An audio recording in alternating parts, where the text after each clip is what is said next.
Hello guys! Hello! This is for Cancer. Cancer, welcome dito sa aking channel, Kapalaran 888. Welcome! Alamin natin kung anong messages, vibration, gabay, energy para sa inyong lahat. I hope na makuha nyo yung message na para sa inyo.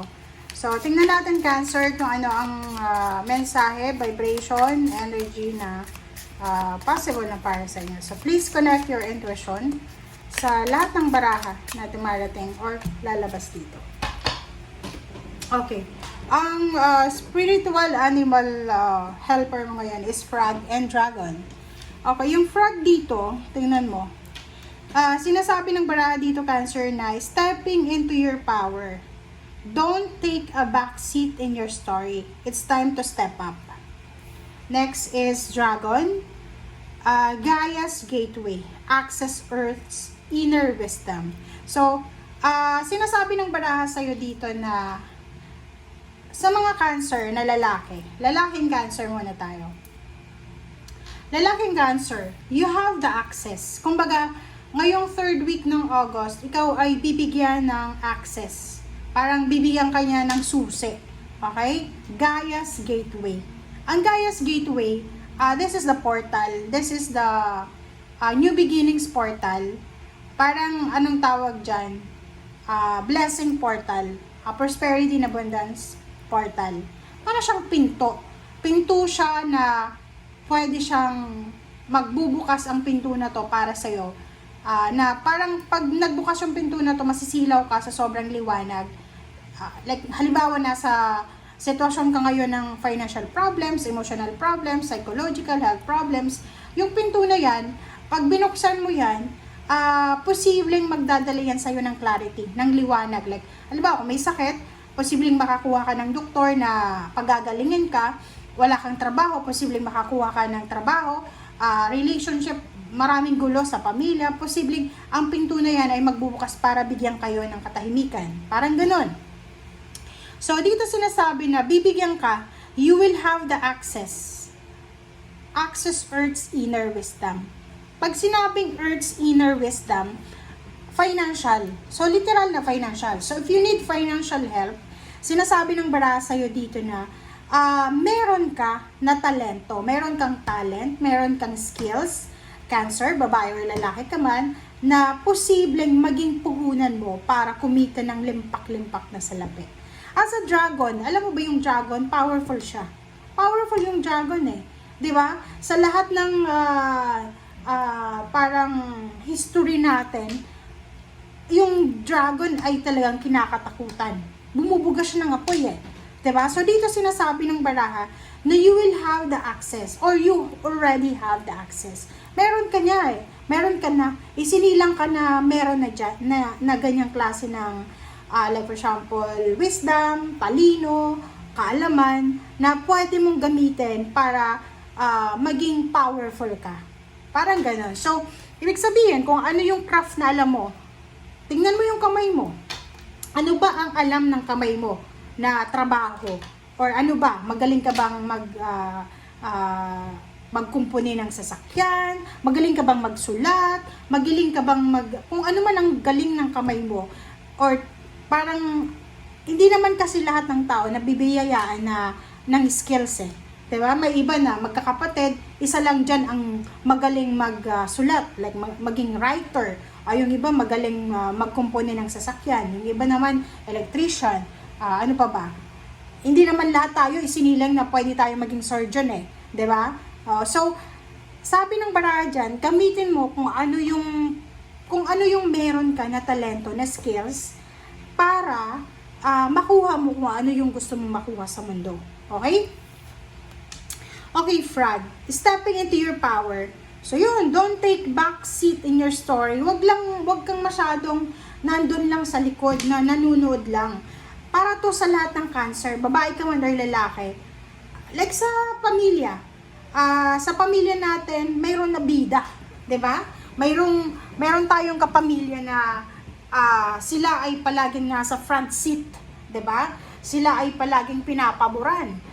Ganun eh, kahit sa komunidad, sa barangay natin, sa city, or kung saan pa man sa town, mayroon talagang mga tao na, especially yung mayayaman na tao, halimbawa, kung merong mga okasyon sa barangay, nakikita mo na sila ay VIP, nandun sila sa harap. And ikaw, kung halimbawa wala ka namang pera, wala ka nang may pagyayabang sa barangay, nandun ka lang sa gilid-gilid. 'Di ba? Gilid ka lang, nanunood. So, dito sa barang to, oras na. This is the time, Cancer. This is the perfect time para step up. Step up.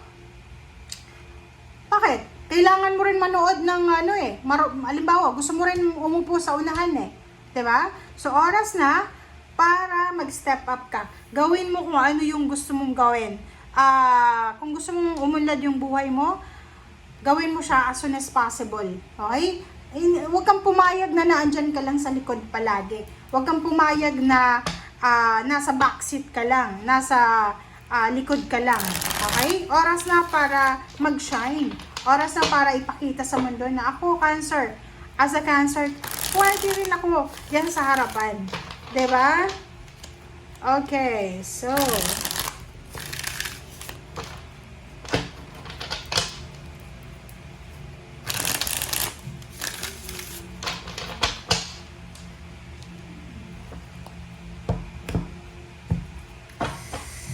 alright, so, 9 of Pentacles and 7 of Pentacles.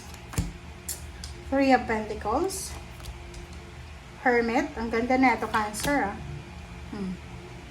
Sabi ko na Ito yung ito yung kailangan mong ipaglaban talaga. Diba?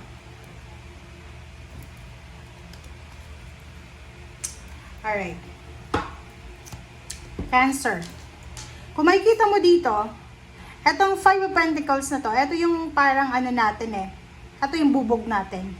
It's either isinilang ka na mahirap, na parang halimbawa na kahit gustuin mo man na umasenso, hindi ka asenso because parang wala ka namang connection.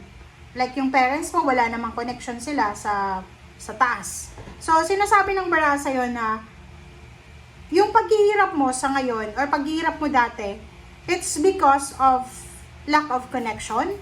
It's because of lack of experience, education, or kano pa man. But ngayon, sinasabi ng bara sa'yo, huwag kang mag-alala.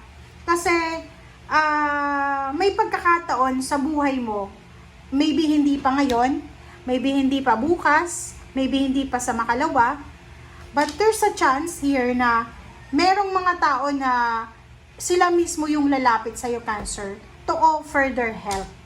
Okay? So, comment down below if you resonated, kung yan yung energy mo. Okay, 9 of Pentacles and 7 of Pentacles.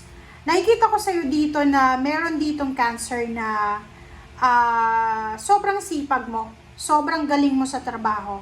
Yung parang ang dami mong talino talaga, ang dami mong skills, marami kang talents, pero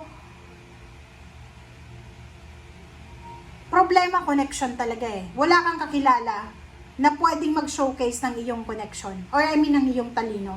So, dito sa barahan to, sinasabi ng barahan na merong sa inyo Cancer na parang ang feeling nyo, wasted yung talino mo Like, magaling kang pintor, pero self-employed ka. Parang wala kang connection para makapasok sa ibang company para makapagpinta. Parang ganon.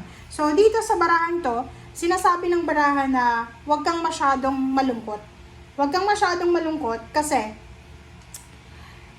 isang tao, it's either Earth signs, Virgo, Capricorn, or Taurus, ang posibleng lalapit sa'yo or posibleng makikilala mo, and maybe ang pinakamatagal na dito, Cancer, is 3 years. Within the next 3 years, posibleng may makikilala ka na tao na pwedeng makatulong sa'yo para magliwanag yung buhay mo. Yung parang, ang taong yan ay tutulungan ka para ma-resolve yung mga issues mo sa buhay, financial, emotional, yung mga natin kasi minsan, di ba, pag isinilang ka na mahirap, or parang marami kang mga, inferiority complex marami kang mga, anong tawag doon? Alam niyo na yon. So, understandable yun, lalo doon sa mga taong matalino ka, magaling ka, pero nasa set aside ka. Parang ganon. Okay.